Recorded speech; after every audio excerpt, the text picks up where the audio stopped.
Karena ini sebagai pelajaran. Tidak boleh orang yang sudah berakidah itu satu keluar dari agama yang ia anut, dari Tuhannya untuk mentauhidkan. Yang kedua juga sebagai pembelajaran itu karena kewajibannya itu, karena dia kan sudah meyakini kewajibannya itu melekat padanya, terutama sholat, sebagai pembelajaran. Wala qada 'alal kafiri idza aslama illal murtadi, kecuali orang murtad, illal murtada, kecuali orang murtad. Wala 'alal majnuni, dan tidak juga wajib terhadap orang yang gila. Wal mugma alaih, dan mugma alaih, epilepsi. Wasyakrana, dan tidak wajib juga kepada orang yang mabuk. Bada suhumiha, setelah dia sehatnya, setelah dia sadar. Illa idza ta'addu bidzalika,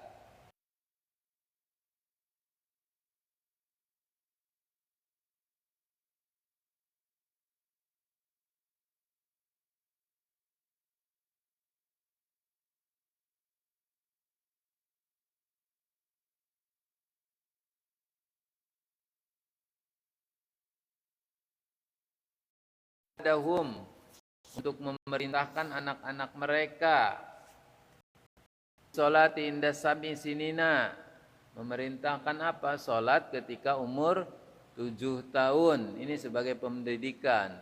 Wa yadribuhum, bahkan pendidikannya perlu, kalau perlu dipukul-pukul. Wa yadribuhum, dan pukullah mereka. Namun pukulan yang dicontohkan oleh Rasulullah itu adalah pukulan dari mulai pusar ke bawah. Nggak boleh asal tempeleng-tempeleng saja. Karena anak misalkan meninggalkan sholat kita tempeleng, ya nggak boleh juga. Kenapa? Apalagi hukumnya haram ketika kita menempeleng wajah. Kenapa? Karena wajah itu adalah alat untuk bersyukur kepada Tuhannya, alat untuk sujud kepada Tuhannya. Ya. Ada aturannya ketika disuruh juga kita memukul.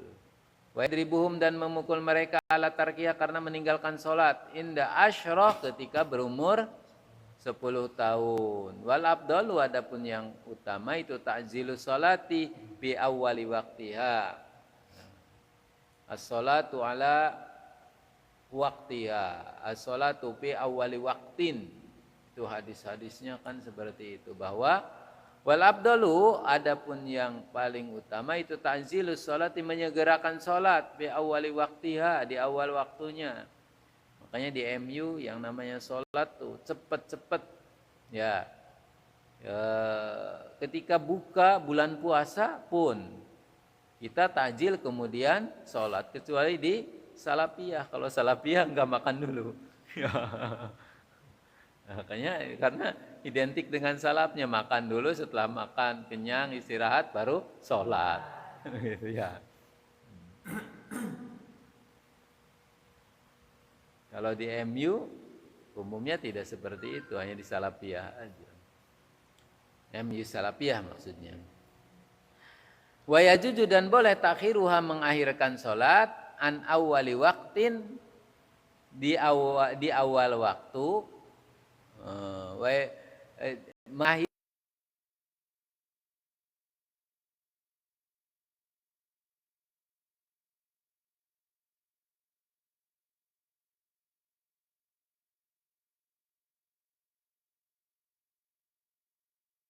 qabla khurujil waktu, sampai sebelum habisnya waktu. Jadi waktu itu kan ada beberapa waktu, ketentuan-ketentuan waktu melaksanakan sholat. Satu, ketika di awal itu namanya abdoliyat, waktul abdoliyat. Nah, berapa menit?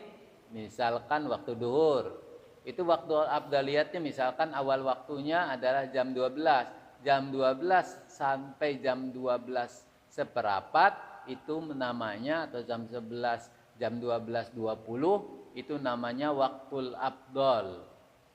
Nah, yang kedua setelah waktu afdol itu namanya ada waktu ikhtiar, waktu pilihan. Kapan waktu pilihannya? Setelah keluar dari waktu afdol. Kapan? Kalau tadi misalkan jam 12 sampai jam 20, maka dari jam 12 sampai jam 20, jam 12 sampai jam 12.20 menit itu maksudnya ya. Itu mulai masuk waktu ikhtiar. Nah, setelah waktu ikhtiar ada waktu jawaz. Waktu jawaz itu, nah waktu ikhtiar tuh gimana? Waktu ikhtiar itu keutamaannya atau itu adalah ya lebih utama dari afdol. Jadi pahalanya itu akan jauh berbeda dengan waktu afdol. Ya, setelah itu waktu ikhtiar. Setelah waktu ikhtiar jatuhlah ke waktu yang lainnya yaitu waktu jawaz. Waktu jawaz, waktu sudah diperbolehkan. Yang setelah berikutnya, setelah waktu jawaz ada waktu jawaz, apa tuh namanya?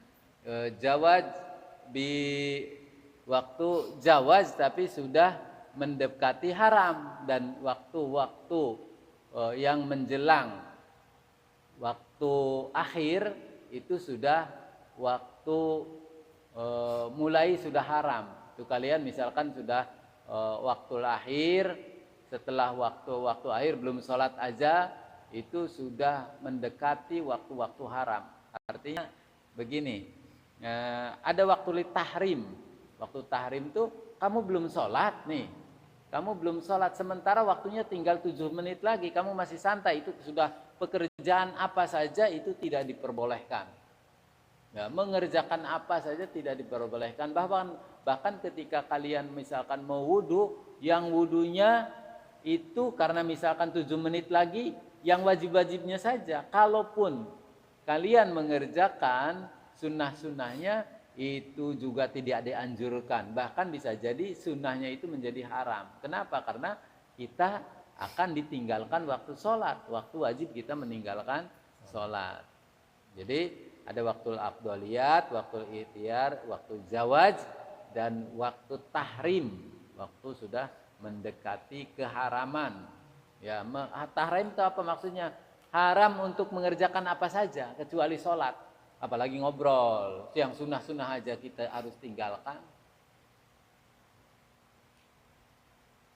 Nah, di sini wa yajuju ta'khiruha. Nah, di sini namanya waktu zawaj ini.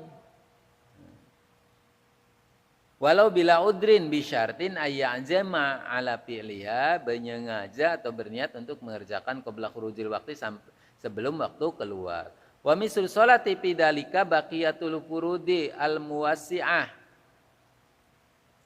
Seperti halnya waktu sholat juga adalah fardu-fardu yang lain yang al muwassa'ah, waktu yang punya waktu luas. Kal haji seperti haji. Kita wajib belum haji? Belum. Nah, ada orang kaya dia belum haji. Wajib enggak? Wajib. Nah, kewajibannya sampai kapan? Sampai mati.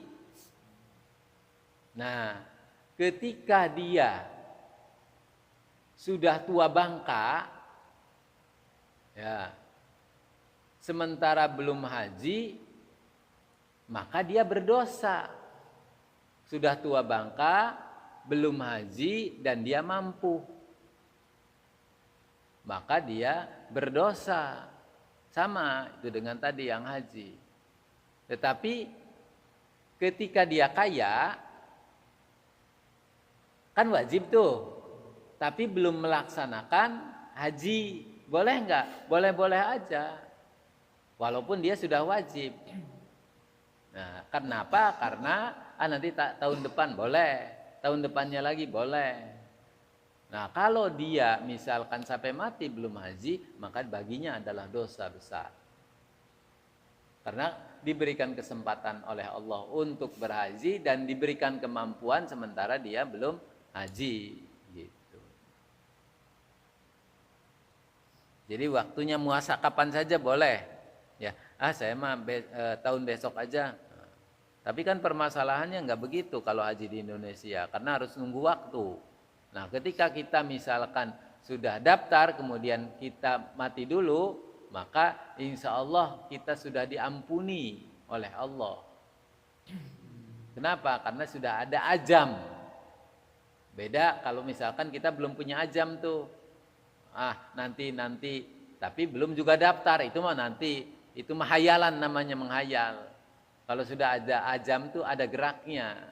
Kita sudah daftar kemudian meninggal, maka insya Allah diampuni. Tapi kalau kita sudah mampu kemudian kita belum bayar kemudian mati, maka disitulah dosa besar. Kal haji wa yajibu ala syahsi inda awwali bulughihi ayyajima ala fi'li jami'il wajibat. Wajib juga bagi seseorang di awal balik untuk menyengaja atau berniat mengerjakan seluruh kewajiban-kewajiban wal imtina'u ala jami'il muharramat, dan mencegah atau menghindari dari segala sesuatu yang haram. Ya. Niatnya untuk mencegah, misal kita sudah balik, kemudian wajib tuh niat untuk tidak melaksanakan hal-hal yang haram. Kemudian kita melaksanakan, lain lagi. Tuh. Tapi niatnya untuk melaksanakan yang haram itu adalah bagian dari kewajiban. Nah, kemudian di tengah perjalanan, misal kita naudzubillahi min dzalik, kita melaksanakan keharaman tersebut. Ya, itu tanpa disengaja, maka itu akan beda melakukan kegiatan atau al-muharramat yang diniati dengan yang tidak diniati. Gitu. Berarti korupsi kalau niat ada korupsi atau niat ada membunuh, maka dosanya sangat besar. Apalagi dibunuh lagi itu, maka hukumannya adalah 20 tahun. Ketika tanpa ada niat untuk membunuh, tiba-tiba kita tuh membunuh atau tidak sengaja, makanya dikenakan 10 tahun atau misalkan 5 tahun. Bagaimana uang? Kalau uangnya tebal ya hanya 2 tahun tuh. Ya kan begitu tuh hukum yang berlaku di Indonesia. Nah, sama ketika mengerjakan muharramat pun kalau diniati maka akan sangat besar dosanya. Ala pilih jami'il wajibat wal imtina'u ala jami'il muharramat. Wa min jahdi wujudi salat alaihi minal mukallifina fahuwa kafirun. Wa man jahada, siapa orang yang angas, siapa orang yang malas, yang tidak punya niat wujubi sholati, wajibnya melaksanakan sholat alal mukallafina bagi orang-orang yang mukallaf, fahuwa kafirun. Orang Islam kerentek di hatinya, saya emang nggak sholat, maka kafir tuh. Saya nggak mau sholat. Saya punya niat, saya orang Islam, saya niat, saya nggak bakal sholat. Tuh, apa tuh? Kafir. Tapi kalau dia orang Islam, hanya dia tidak mengerjakan sholat, nggak niat tuh, nggak niat untuk nggak mengerjakan sholat, maka tidak dihukumi kafir. Tapi kalau dia angas itu apa? Satu niat atau benci, apa sih orang Islam nggak sholat juga nggak apa-apa. Nah, orang yang menyatakan nggak sholat juga nggak apa-apa, maka itu orang kafir. Tapi kalau ada orang Islam nggak melaksanakan sholat, maka dia tidak dihukumi kafir. Hukumnya hanya dia berdosa saja. Dosa apa ya? Tentu dosa besar. Tuh, beda ya. Wa man jahada wujubas sholati alaihi minal mukallafina fa huwa kafirun murtadun. Bahkan dia dihukumi murtad juga. Wa yuktalu dan dibunuh, wa yuktalu dan dihukumnya mati, wa yaktulu dan bisa dibunuh kufron dalam keadaan kafir. Illam yurja ilal Islam. Jadi kalau di dalam hukum Islam itu, ya hukum Muslim ini di negara Islam, kalau ketahuan orang enggak sholat sementara dia balik dan mengaku telah Islam, Tuhan, maka dia wajib untuk diperintahkan sholat. Ketika dia tidak sholat, maka dia dinasehati. Terus berulang-ulang sampai 3 kali, kemudian dia tidak mau sholat saja, maka boleh dibunuh. Boleh dibunuh dan matinya dalam keadaan kafir. Kenapa? Karena dia ini menunjukkan bahwa orang yang telah mengaku sebagai seorang muslim, mengaku bahwa Tuhannya adalah Allah, maka akidahnya harus dijaga. Akidahnya oleh pemerintah atau pemerintah daerah itu wajib untuk dipelihara dan akidahnya untuk diperkuat.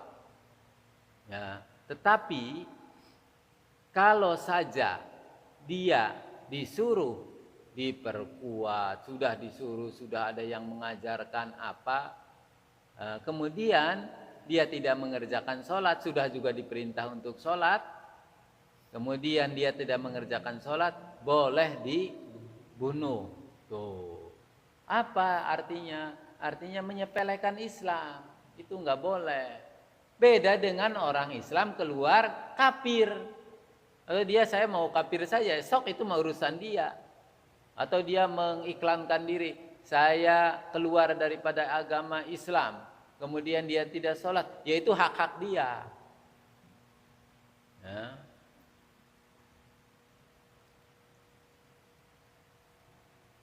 Terus wa yaqtulu kufran illam yarji ilal islami wala yusalla alaihi, dan ketika matinya tidak usah disolati, itu bonggan, tuman. Nah, kenapa? Karena akan menjadi kalau dia disolati sementara dia sudah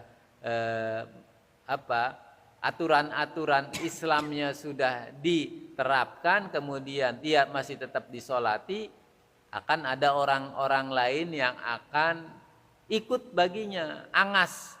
Akan banyak orang-orang yang lain yang akan menyepelekan sholat, gitu maksudnya. Wala yudfanu, dan juga ketika dia mati setelah dibunuh itu tidak boleh dikubur fi maqabaril muslimina, di pekuburan orang-orang muslim. Kenapa? Ya karena dia hukumnya kafir. Orang kafir tidak boleh dikuburkan berbarengan dengan kuburan orang-orang muslim. Apa alasannya coba? Kebagian? Bukan. Nanti dia, salah satu alasannya adalah nanti dia ketika dikubur dengan orang-orang kafir, orang-orang muslim, maka dia akan menyakiti orang-orang muslim di kuburannya. Kenapa? Karena siksaan yang begitu pedih, yang dimana jeritan-jeritannya akan ditimpakan kepada orang yang sekuburan gitu. Jadi harus ada sekat. Sekat ini penting, batas ini penting, walaupun hanya batas dari sini. Ini ada ini. Pak. Nah, nggak masuk ya nggak apa-apa, nggak usah masuk kalau Habib. Ya, siapa sih kang ngarep ngerumunan? Nah, adalah. Nah, batas sekat. Ini juga kan sekat nih. Ya, batas menentukan ini untuk perempuan, ini untuk laki-laki hijab. Campur aduk. Wah, ya namanya ikhtilat. Enggak boleh ikhtilat.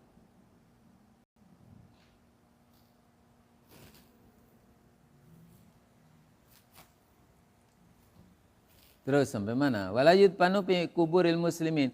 Fa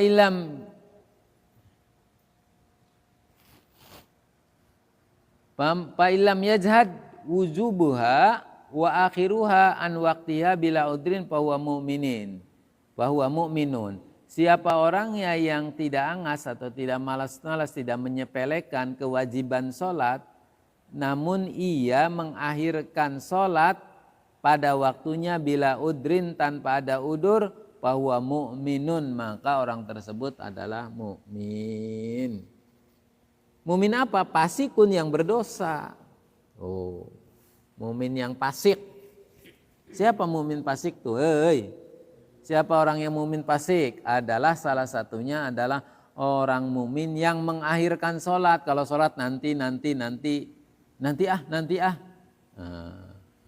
Termasuk seorang muslim, tapi dia tidak menekadkan bahwa dia menekadkan bahwa sholat itu wajib baginya, tapi dia malas sholat, maka orang tersebut adalah dan tidak sholat, mukmin fasikun, orang mukmin tapi fasik. Lakinnahu yuktalu juga, ya kalau dia meninggalkan sholat, namun juga boleh dibunuh bisyurutin madzukurah, dengan syarat-syarat yang ketat tentunya yang tadi disampaikan fil mutawwalati, dalam pembahasan yang panjang. Wala tasqutu as-sholatu an ahadin walau istadda alaihil marad. Awas ya. Dan sholat tidak gugur terhadap seseorang walaupun dalam keadaan sakit yang begitu parah. Selagi dia masih jalan pikirannya, selagi dia masih sadar, separah apapun sholat, separah apapun sakit, maka sholat wajib melekat baginya. Kecuali kalau dia sudah tidak sadar, udah cengap aja tuh, udah tinggal matinya saja. Maka waktu itu datang adzan atau waktu sholat, maka dia sudah tidak wajib sholat. Dihukumnya apa? Orang tersebut meninggal dalam keadaan melaksanakan sholat dari mulai lahir sampai meninggalnya gitu. Tapi kalau misalkan dia masih sadar, setelah sadar dia belum sholat, ya tiba-tiba mati, maka berarti dia meninggalkan satu kewajiban. Kewajiban apa? Kewajiban waktu sholat, kewajiban sholat pada waktunya. Nah, bagaimana hukum orang yang meninggalkan sholat di waktu dia sakit, sementara dia meninggal belum melaksanakan sholat dan dia dalam masih keadaan sadar?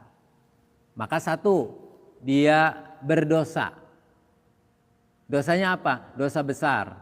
Makanya bagi orang yang sakit cepat-cepat sholat. Barangkali udah dicabut tuh nyawanya. Bukan hanya yang sakit saja, tetapi yang bagi yang sehat juga. Nah, bagaimana upaya keluarga atau upaya orang tuanya atau anak-anaknya bagi orang yang semacam itu? Nah, upayanya adalah diterangkan. Itu diterangkan di berbagai kitab, itu boleh dilakukan dengan pijah, tetapi itu tetap tidak menghilangkan dosanya orang yang tersebut. Tapi ini mah upaya, ya, karena tidak disolati, sholatnya diganti kan nggak bisa, maka harus dengan bayar pidyah. Ya, dengan pidyah apa? Satu kali sholat adalah satu mud. Satu kali sholat satu mud. Kalau dia misalkan ada orang sakit nih 1 minggu enggak sholat, maka dihitung tuh 5 kali 7 kali 1 mud. Maka dia harus diganti dengan pidyah. Begitu. Kalau orang-orang NU biasanya melaksanakan tuh seperti itu. Karena anjuran daripada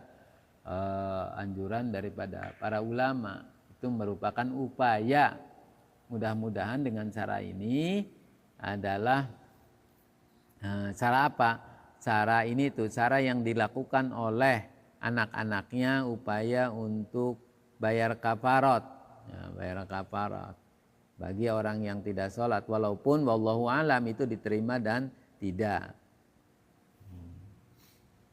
Karena kan yang namanya sholat mah urusan pribadi, bukan urusan orang lain. Ketika orang tua kalian gak sholat itu urusan pribadi, ya. Kenapa kamu nggak sholat? Sering sekali anak-anak siswa ditanya, kenapa kamu sholat? Ya karena orang tua saya nggak sholat. Lah urusannya apa dengan orang tua kamu? Ya kan sudah masing-masing. Emangnya di neraka atau di akhirat nanti orang tua bisa menanggung atau orang lain bisa menanggung dosa kita, perbuatan kita? Enggak. Kalau sudah dewasa ya sudah masing-masing. Bahwa mu'minun fasikun lakinnahu yuktalu bisyurutin madhkurah fil mutawwalat wala tasqutu as-salatu an ahadin walau istadda alaihil marad illa idza ghaba aqluhu, kecuali kalau dia sudah tidak sadar. Illa idza ghaba, kecuali jika hilang opo aqluhu, akalnya, bi ghairi ta'ammudin, tanpa ada kesengajaan minhu darinya.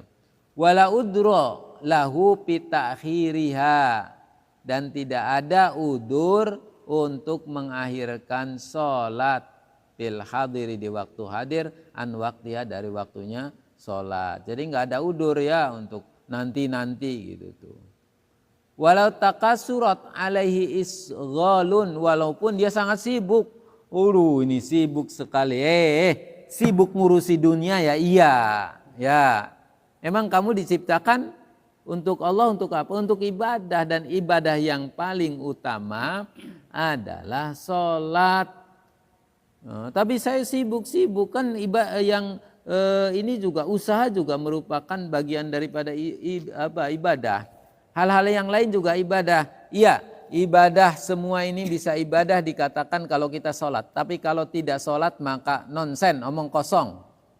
Ya, omong ayam mungkin ya. Ya iya, kegiatan sibuk tapi enggak sholat, itu bukan ibadah namanya. Kalau ibadah itu adalah kita sibuk tapi kita tidak lupa dengan Tuhannya. Karena kita diciptakan oleh Tuhan adalah untuk beribadah, untuk mengabdi kepadanya. Sementara pengabdian yang paling utama adalah kita tinggalkan, ngambil dengan pengabdian yang lain, recehan. Kan gak ada artinya tuh. Ya. Walau takasurat alaihi lisighalu illa idanasyaha, beda. Kenapa kamu enggak sholat? Lupa saya, cepat sholat. Kalau lupa tuh termasuk bi ghairi la'bin, tanpa adanya permainan baik kata-kata atau permainan apa sajalah, mempermainkan sholat nggak bisa. Nama atau dia belum sholat karena tidur. Kemarin kita sudah membahas tentang waktu kaitannya dengan tidur. Ada waktu wajib, ada waktu sunnah, ada waktu makruh, ada waktu mubah, ada waktu yang haram. Salah satunya adalah ketika sudah adzan kita tidur, sementara kita tidak bisa bangun lagi. Waktunya sudah habis, maka tidur semacam itu. Atau kita misalkan kebluk, susah bangunnya, udah adzan susah bangun, maka tidurnya adalah haram.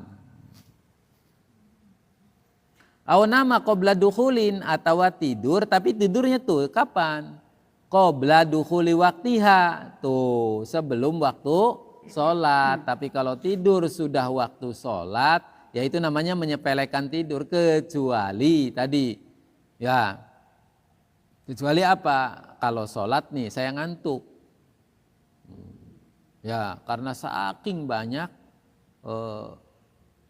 lelahnya, maka tidur sebentar itu pun boleh dalam keadaan seperti ini.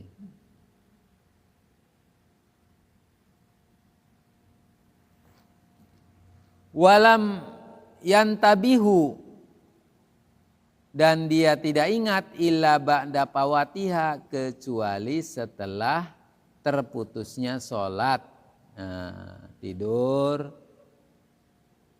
kemudian dia tidak teringat, tiba-tiba bangun, setelah bangun waktunya habis. Ya, baru ingat tuh. Ya itu mah diampuni ya, karena lupa. Ya. Tapi setelah habis waktunya juga saat dia ingat maka sholat. Lah, saya enggak sholat, kenapa? Kan sudah habis waktunya. Ya, salah pemahaman itu namanya ya.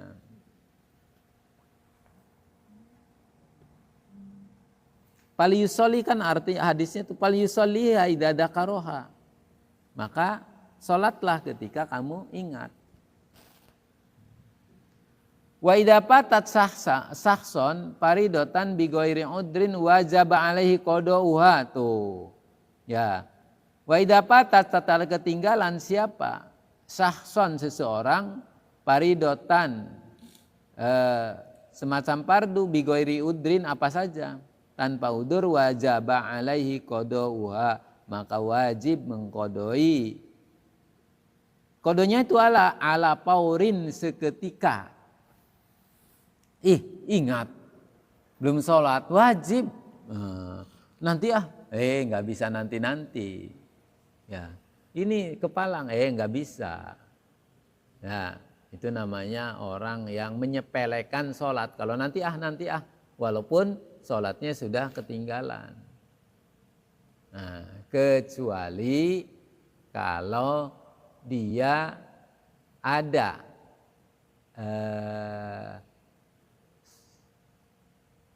yang wajib dikodoi tapi waktunya muasa itu. Pain patau bi udrin wajib alaihi qadua jika dia tertinggal dengan ketinggalan masalah yang wajib tadi, yang wajib bi udrin tanpa udur wajib alaihi qadua maka wajib baginya mengkodonya alat tarahi. Tuh. Nah, pelan-pelan atau kapan sajalah boleh. Wal abdol namun yang lebih baik lahu baginya al mubadarah itu cepat-cepat biqodaiha dengan mengodonya sholat. Gitu. Karena ini waktunya adalah waktu muasa, paham enggak? Kamu belum sholat, ketika ingat maka wajib itu segera. Beda ketika kamu misalkan ketinggalan sholat, ya misal ketinggalan sholat berapa 1 minggu karena sakit.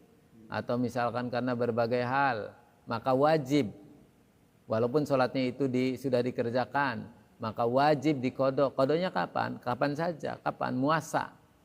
Selagi kamu masih hidup itu punya kewajiban untuk melaksanakan kodok. Namun kodonya muasa, waktunya kapan saja. Ya. Namun yang lebih mubadarah yang segera itu adalah segera babus surutis sholat, bab syarat-syarat sholat. Allahu a'lam bishawab. Ada yang ditanyakan? Ya boleh. Yang dimaksud dengan muasa orang waktu yang buat qada sholat itu kapan saja itu apa bisa waktu-waktu kayak sekarang itu kita kemarin bisa nggak sholat zuhur, kita bisa sholat zuhur sekarang dengan niat qada atau waktu-waktu tertentu? Iya boleh. Muasa itu waktunya luas. Luas itu kapan saja. Kalau kita mau melaksanakan sekarang, ya sekarang bisa melaksanakan. Kapan saja. Atau misalkan saya nyicil misalkan enggak sholatnya 5 hari karena ada sebab. Ya, maka kita wajib melaksanakan sholat duhur 5 kali. Ya, asar, maghrib, subuh, isya. Itu wajib 5 hari. Kapan waktunya dicicil? Setiap sholat duhur, saya sholat duhur 1 kali. Sampai 5 hari gitu boleh. Atau misal diborong, duhur semua boleh. Ya, atau asar semua boleh. Nah, atau sehari, duhur, asar, maghrib, isya, subuh ada kunutnya. boleh. Kalau nggak malu mah. Ya jangan malu, jadi cicil. Oh nggak keciri itu. Gitu. Wallahu a'lam. Ada lagi? Ya. Ukuran dosa yang tidak sengaja Dosa itu tidak ada ukurannya. Ya. Karena kita hal yang abstrak. Hanya ada dosa besar, ada dosa kecil. Ukurannya seperti apa? ada al-kabair, dosa-dosa besar. Dosa-dosa besar itu sudah ditentukan. Salah satu dosa-dosa besar yang paling utama adalah kita syirik kepada Allah. Ya, terus ada urutan-urutannya sampai dosa besar itu di dalam kitab kabair ada dinyatakan sampai 70 dosa besar. Oh. Termasuk al-kabair itu adalah orang yang meninggalkan sholat, dosa besar. Urutannya adalah pertama musyrik, yang kedua uququl walidaini, itu ya orang tua jadi disuruh-suruh nggak boleh, ya apalagi nyentak-nyentak ke orang tua, namanya uququl walidaini. Nggak boleh kita nyuruh-nyuruh sama orang tua. Di dalam Islam hukumnya haram ngomong ibu, sama ibu kau ngomong walaupun sejahat apapun, ibu adalah tetap ibu yang melahirkan kamu, tidak boleh dijahati lagi. Ya. Dengan bapak sama, uququl walidain, tidak boleh menyakiti kedua orang tua karena dosa besar. Ya. Kemudian dosa berikutnya adalah membunuh orang. Oh. Kemudian yang berikutnya berbuat zina, termasuk dosa-dosa besar. Makan daging, hinjir, waceleng.